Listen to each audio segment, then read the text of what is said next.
Ang huli ko pong mensahe ay mensahe sa Kapaskuhan. Marami po sa ating mga Katoliko na mga kapatid ay naghahanda na po sa panahon ng Pasko. Pasko po ay panahon na pagpapatawad, pagmamahalan, at pagbibigay.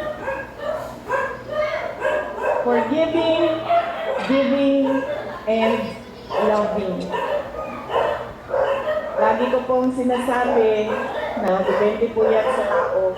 Pero dahil ako ay Vice President, kailangan ko sabihin sa inyo na yan po ang mensahe at diwa ng Pasko. Pero po ako, hindi po talaga ako magpapatawad.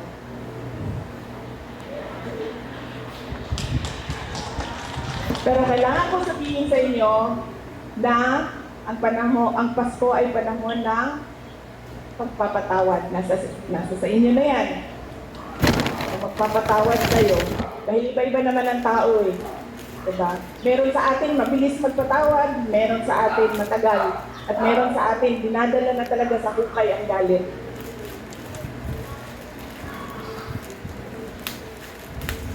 Pagbibigay at pagmamahal. Hindi po kailangan na magara o expensive o lavish ang ating celebration ng Pasko.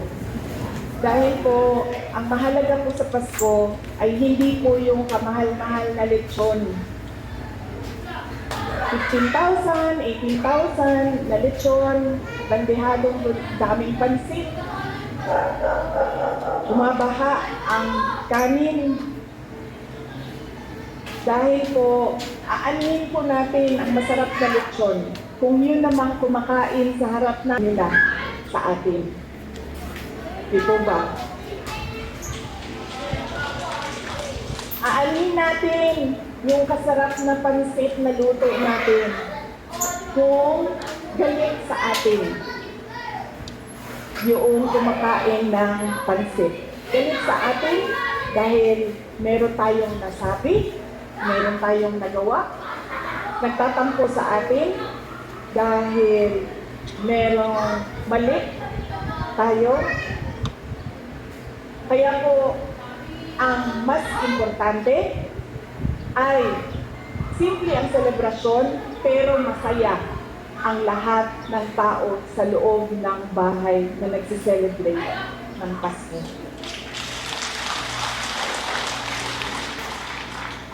Huwag na po yung mga cake, lechon, pansit, bumabaha, kanin.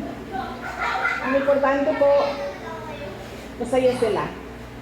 Dahil hindi po tama ang Pasko, kumakain sila, pero nandoon yung sakit sa loob ng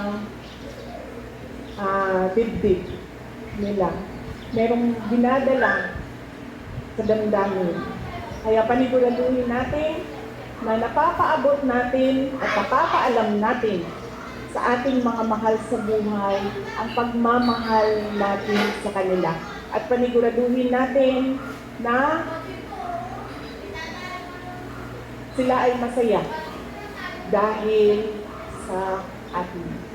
Yan po ang mensahe ko sa inyo ngayong Pasko. Ang pagpapatawad po mahalaga sa mga senior citizens dahil po marami po tayong tampo sa ating mga anak, sa ating mga kapatid. Marami pong daladalang hugot tayo. Kaya napakahalaga din po na pag-isipan natin yan ngayong panahon ng Kapaskuhan. Yan po ang forgiving, giving, and loving. Sana po ay masaya ang inyong Pasko at masagana ang inyong darating na 2025.